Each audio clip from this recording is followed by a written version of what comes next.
Welcome to the Entrepreneurs Helping Entrepreneurs podcast, brought to you by Cambridge Entrepreneur Academy.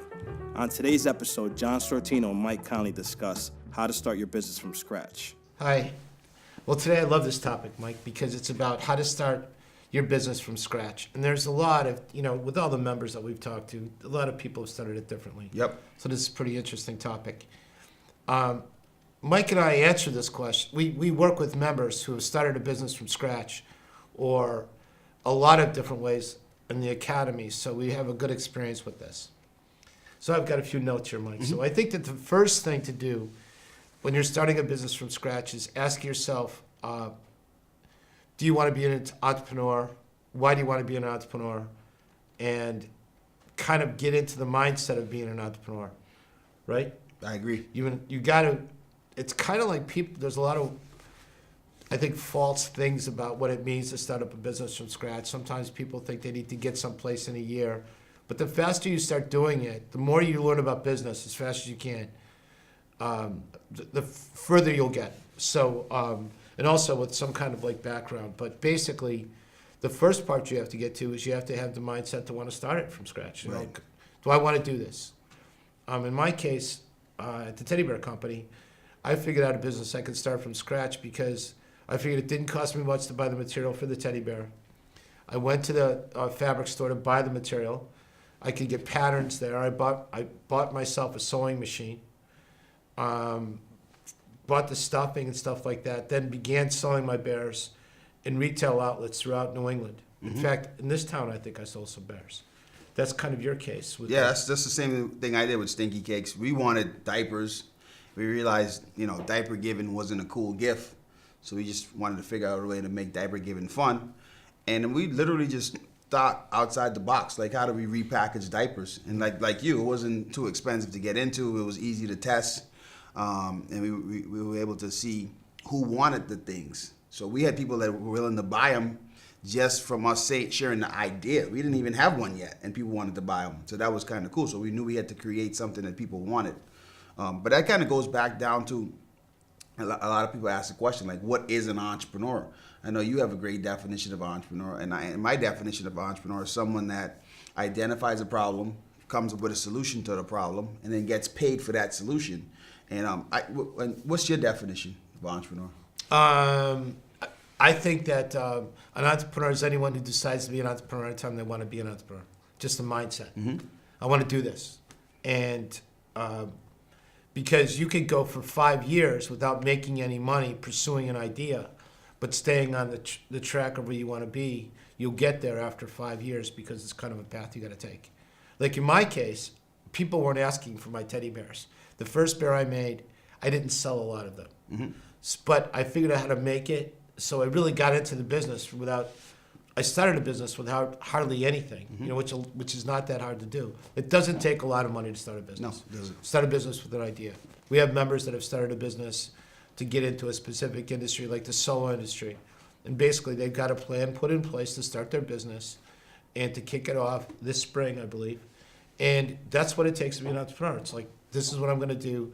This is how I'm going to put it together. This is a team I'm going to select. And then you keep on building from there. So, starting a business from scratch is not really that hard. But the second thing about starting a business from scratch is, in my case, I researched the toy business, and I thought I was making a toy. So my vision was to make toys, to go from a teddy bear to, other kinds of basic toys that kids liked at an mm-hmm. early age. Bicycles. I was thinking about making bears, bicycles, things like that, toys that kids would want. So my vision was the toy business. And the toy business, back when I started Teddy Bear, wasn't as big as it is actually right now.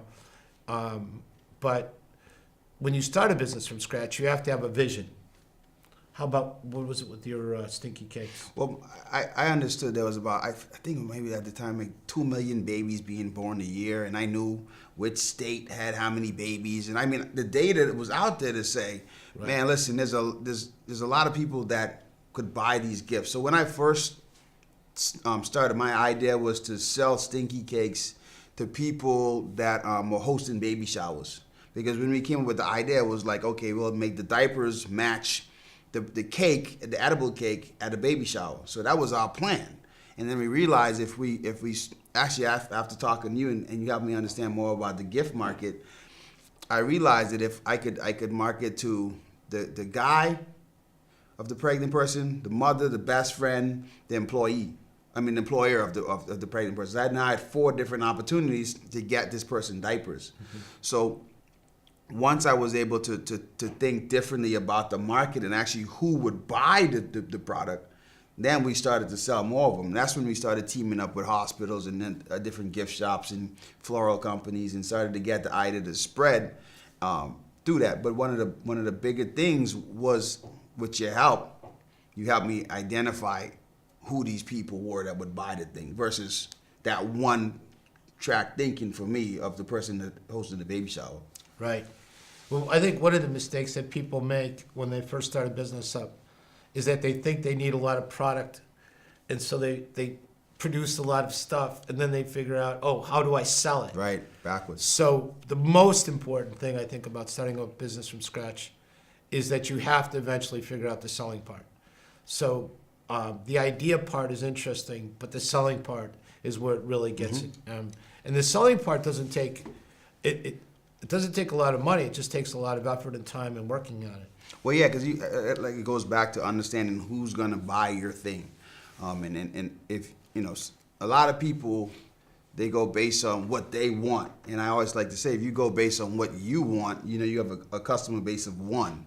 Right, so now you created this inventory. Now you got to buy it all yourself. That's what I did with Teddy Bear. I was like, I'm going, people are gonna love this bear. No one loved it. I was the customer of one. It was very funny. I really couldn't get it. So I kept changing it until I got a bear that people liked. Right, and that's really an important thing. Like starting from scratch, and this is just the beauty of starting from scratch. 'Cause matter of fact, I was talking with Beth, and Beth is one of our members. And she's creating this nutritional program for kids. And one of the first things she went out and did was do some research. And we gave her some questions to ask people. And she came back. She said, Myke, I got about 30 moms that said this, this, and this. So she knows she has something that they want. And that's a big part of it, too, is understanding what questions to ask your potential target market. Right. Because that information that they give you is is very critical to know whether your business do well or not. Like I knew Stinky Cakes was gonna do well because before I created one, just based on the questions I was asking my target market, their response was positive. They were like, okay, yes, I would buy this, I would pay this for it, I expect this from it. I already knew what to give them, so I wasn't even guessing. Right. Yeah, it's almost more important when you're starting a business from scratch to figure out how you're gonna sell it and work that part of it out first. Right. Instead of spending all the time on the product side, because that's really the easy part, basically. Another interesting way to start a business from scratch is, and we talk about this in the academy a lot, it's a 4-point triangle. And we don't have each personality identified, but basically, in a company, it takes 4 different people in 4 different parts of the company, the 4-point triangle, which is in our background, and how to do a company. And some people are good at organizational stuff. Some people are good at financing. Some people are good at sales and marketing. And some people are really good at leadership. So you kind of build a team. So if you're good at operations, you can find somebody with a good idea and work with that person to build a company together. So basically, you're just putting your time into it.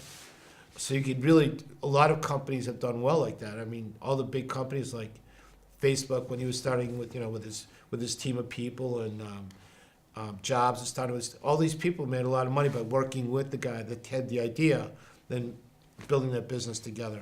Well, it's true. Like even I think of that kid in the high school that we in, and you taught these kids the 4-point triangle, and then within 15 minutes after the discussion, he already put his team together. Right. And they already started working on stuff. And that kid, he was so happy, he felt relieved.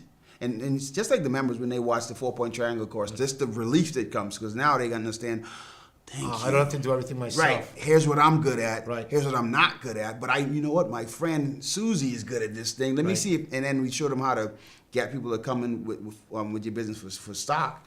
And they go, hey, listen, Susie said she'll be my finance person. Right. And now everything started moving much more smoothly, much more simple. Right. Yeah, it's a really good way out there. So if you're if you want to be an entrepreneur, you don't have to be the idea person. You don't have to be the leader of the company. You could come in a lot of different ways. There's a lot of founders in a company. And anyone who starts up a company when the company's in its early stages until they're really solid, to me, is kind of like in that entrepreneurial world. True. You know? You see it on Shark Tank all the time. All those guys are all helping these companies out that are already started, and they're all entrepreneurs. Jumping on board entrepreneurs from the financial world of jumping on board. So that's where they jump on board. One of the things that you should do when you're starting a business from scratch is, we talk a lot about this with our members, is deciding and thinking about your business as an asset. And you want to talk about that a little bit, Mike? Yeah, it's funny. I was speaking with one of the members, and she was saying, because we have that Make Money, Be Successful classes. And one of them, you talked about how to turn your business into an asset, $1 million asset in 5 years. And what she said was, after watching that, I know I'm in the right place, because no one ever taught me that stuff before, and it makes so much sense. But most entrepreneurs and business owners, what they focus on is selling more product. Right. Right? And I mean, you would think that's the way to do it. But if you look at the top companies in the world, they don't just focus on selling product. They focus on building assets, different pieces of the business that is always growing, that's even more valuable than just a sale. So I like to say, instead of trying to increase your profit or the cost of your product or service by $1, should focus on increasing your stock by $1. Yeah. Because you may grow $1 million by raising your price, but you might be looking at 10 to 100 million by growing your stock up. Right. So, but a lot of business owners don't understand that. Even like with a pizza shop, people go, well, I own a pizza shop. How could I do that? I said, well, if you look at Domino's or if you look at Pizza Hut, look at what they're doing. A lot of mom and pop pizza places was suffering because of not having the ability to order their customers to order online. They even having a system in place where you can order pizza online, that could be considered an asset. Right. Or you coming up with a unique way to make this pizza, or whatever. There's so many different. There's a lot of small chain pizza restaurants in Cambridge and Boston where I live, and upper crust pizza. They did very well with that business. There's a guy that goes on TV and he always goes, "Now that's a slice." Right. I forgot what that guy's name is, but it's this huge slice of pizza, and maybe they have 5 or 10 pizza places, but they all started with one pizza place. And now those businesses are all worth, each restaurant's worth probably $1 million. Right. Because that's the restaurant as a whole became an asset. Right. And then they just duplicate that asset. So Right. you got to think in assets more than sales. Yep. Well, look, there's people have done that with roast beef businesses. People have done that with, back in the day, Kinko's did that, starting up little thing business turned into a chain. So there's a lot of ways to look at your business as an asset. So that's pretty much a lot of ideas on how to start a business from scratch. Yeah. We talk a lot more about this in the academy. Yeah, but one thing I want to kind of say again though is having that right mindset. I mean, I'll say that 1,000,000 times. When it comes to business and entrepreneurship, you have to have thick skin and determination, and when you have the right mindset, no matter what obstacle comes your way, because they'll come and they're coming. If you built tough, you'll be able to navigate through those waters, and nothing will really be able to stop you. Right, and you can get tougher as you go along. It's not like you have to start out really tough. As long as you believe in yourself, basically, I think that's the thing. And you don't have to be smart. You don't have to be rich. You don't have to have a great idea, because there's enough regular ideas out there. Yeah, that's another thing, and we could talk about that another time when it comes to ideas. Ideas are literally everywhere, man, everywhere. And a lot of people sometimes think they have to come up with this brand new thing. But I know. Well, thank you for listening, right? Yeah. Look forward to seeing you on more podcasts. That's right. And you could join our Facebook group if you visit www.entrepreneurshelpingentrepreneurs.com. And you can visit our main website at www.cambridgeentrepreneursacademy.com as well. Thanks for tuning in. If you like what you heard on this podcast, go to cambridgeentrepreneursacademy.com.